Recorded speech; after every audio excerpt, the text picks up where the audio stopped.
Chelsea versus Fulham.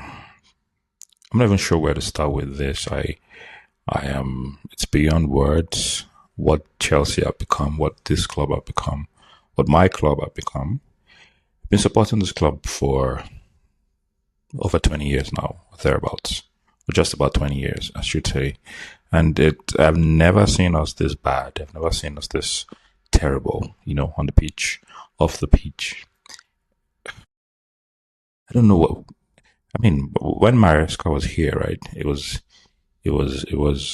easy to say that, oh, this is the pattern that we played, right? I'm not even saying this to blame the interim manager or anything, but I'm just saying that we don't have any identity. Our identity is just against big teams, right? This is the only time you find Chelsea playing exclusive football and all of that. And it's very week in, week out. As fans, we get this reminiscent feeling, where we just either drew against a big club or won a match against a big club. Since as is the case for in November where we won, big games against Barcelona and all of that, and drew against Man City, and you would expect that there's some bounce in there, even though there's been the controversy on ground has been there even before the City game, but you would expect that there will be some bounce from that going into the Fulham game, right? And I also understand that it's a derby, which makes it even more, there's something in there to fight for. But I am so disappointed in everything, in the management of the club. And I mean, this disappointment has been there for a long time, so it's not just today. And again, I have no fault whatsoever or blames for Callum McFarlane, honestly.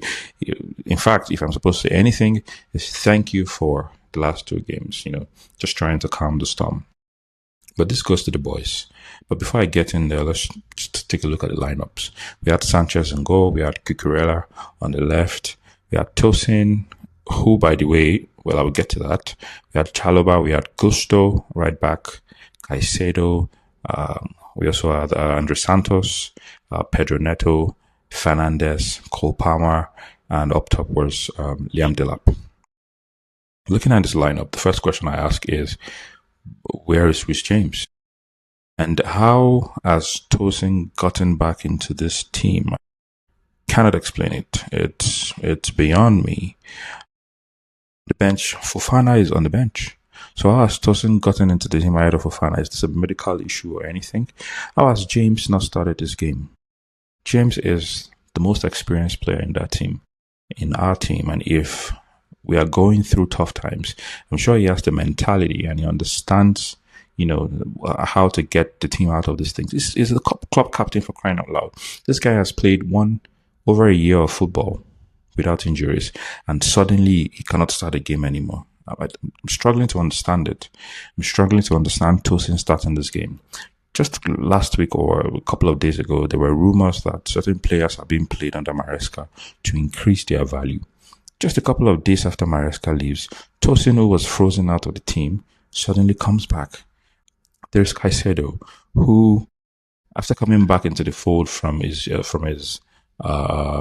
red card suspension, I don't know.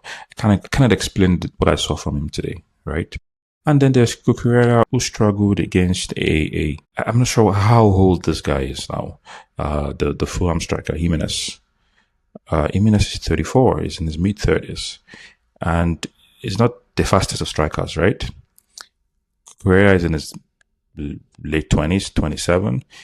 He's a fast player, right? I'm not sure how he got stuck in, got himself a red card, and immediately after that incident, and this speaks to the discipline in the team, immediately after that incident, we had 3 yellow cards straight up.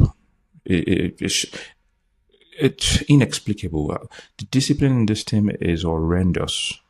I cannot explain it. This was an obvious red card. Cucurella pulling Jimenez, right? What is there to debate that eventually led to, 3 yellow cards after that? And then let's go to the stats. For a team that loves to hold possession, I will get into, the goals and all of that. But for a team that loves to hold possession like Chelsea, Fulham had more possession than us. 55 to 45. We had more shots on target. We scored only one goal. Accurate passes for a team that likes to hold the ball. Fulham had more passes and more accurate passes than us. I don't understand it. There is no identity anymore. There is the God. Okay. And now to the game. Fulham scored, from in fact they got a goal initially through Wilson that was offside, but it was just the ball watching that happened there for the defense. It's quite baffling for me. And then moving forward to Fulham's goal, right? Jimenez scored from a header that I thought Sanchez could have done better from that. But again, I wouldn't blame him too much. But personally, I thought he would have done better. But this also goes to the defender who was with Jimenez when that header happened. This sort of goes or makes it feel like Chelsea are an amateur team, right? It's things that don't happen in Sunday League football, all of the sort of goals that we concede. And then just after that, we got a goal through Liam Delap, who should also have gotten a second goal. I was just praising him in the last game, for coming in and putting a shift. I mean, I would say overall, his performance in the last two games is quite better than what we have seen. But there are certain things as a striker. While you were at Ipswich, you were such a good, young, fairy, all out. I didn't know you to be somebody who would want to be in WWE, but yeah, there's that part of your game. You can be Diego Costa, but we want you to score goals. Diego Costa was a fairy striker for us, right? Troubling the defenders in the Premier League in whatever competition that we were in. But even apart from that, he gets yellow cards and all of that, but he scores goals, right? And we want you to be that for us. We don't want you picking up yellow cards. Thankfully, today, Delap did not pick up a yellow card. And he even had one of the highest ratings in the team, I guess, because of his goal. But that chance that he had while he was trying to lob the ball over Leno, he should have scored that. He should have scored that. Pedro Neto was another disaster display coming off the Man City game. Another disaster display. Cole Palmer, I'm not sure what's going on with his form. I saw some moments of brilliance, 2-3 moments of brilliance. Apart from that, there was nothing. Enzo Fernandez was not quite in the game. Andre Santos, unfortunately, had to be sacrificed, to balance the team. Those substitutions I had an issue with because while it balanced the team defensively, he opened up space in the middle, right? But I cannot blame the coach. Again, I can't blame him for anything. A question, James not starting. It begs the question, was this lineup a Callum McFarlane's, lineup? Or was it a Benedict Bali lineup? Or was it a Liam Rossino lineup? By the way, not me only, we saw Liam Rossino at the stadium today with Benedict Bali.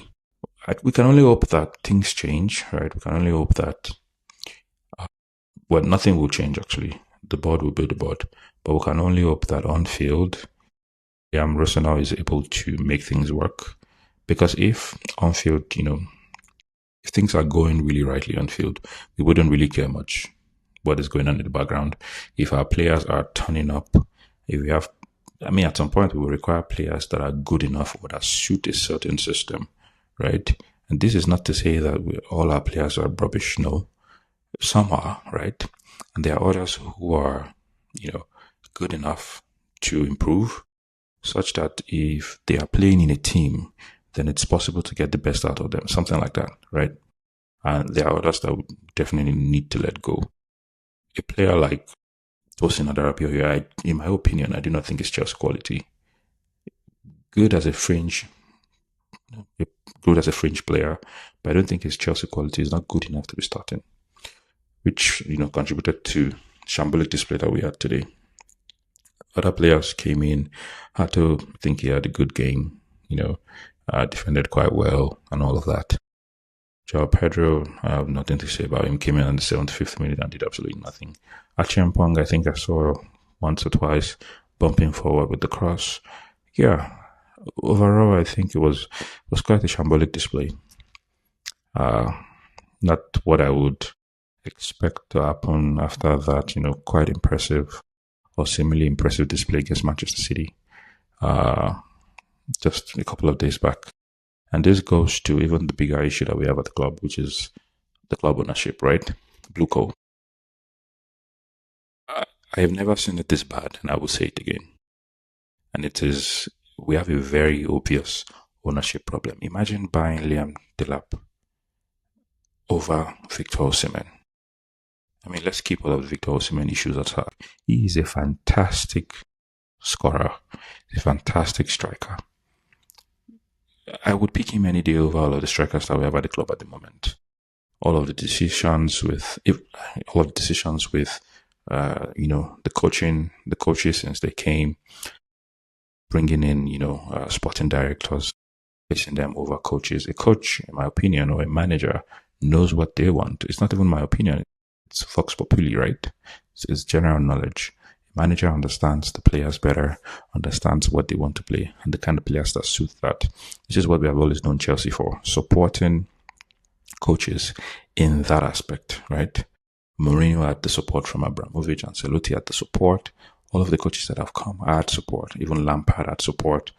Thomas Tuchel had support. And when this new consortium came in, Todd Bowley, who's also one of the consortium, one of the members of the consortium, went all out, even though the quality of players that he got, some of them were old, just trying to bring in quality and experience. Some of them weren't good enough or didn't work out. But after that, the model changed, and whatever it is that we have at the moment is not working. Buying young players, hoping that they, yield returns off the pitch rather than on pitch. It doesn't make any sense. The idea of building a club should be to, win trophies. And like one of my friends said in our last podcast, that Chelsea are not here to win trophies. While we have won a couple of things under Enzo Maresca, we don't play like a team that wants to win anything. Currently, we are level on points with Fulham in 7th position, 8th position, I should say, and now Manchester United are above Chelsea. This is disastrous. Brentford are above Chelsea. Liverpool's had a terrible season. Liverpool came from behind and now are in 4th position and now above Chelsea. We were above all of these teams at some point, and now we are level on points with Fulham, who is in 9th position. If we lose our next game, we might drop as low as 13th. As low as 13th. This is terrible. I'm absolutely disappointed. I've gutted. Now I don't even know what to expect anymore. I'm not excited about anything. Yeah, maybe the new coach coming in and hopefully we get a new coach bounce, right? That kind of thing, because it's something that a lot of clubs you really want to see and hope that they get when you change coaches. Everybody expects a new coach bounce. I hope that we get that, even though our next game is against Charlton Athletic, an FA Cup match against Charlton Athletic, which I think that we should win. If we don't win that, then we have big problems, big problems.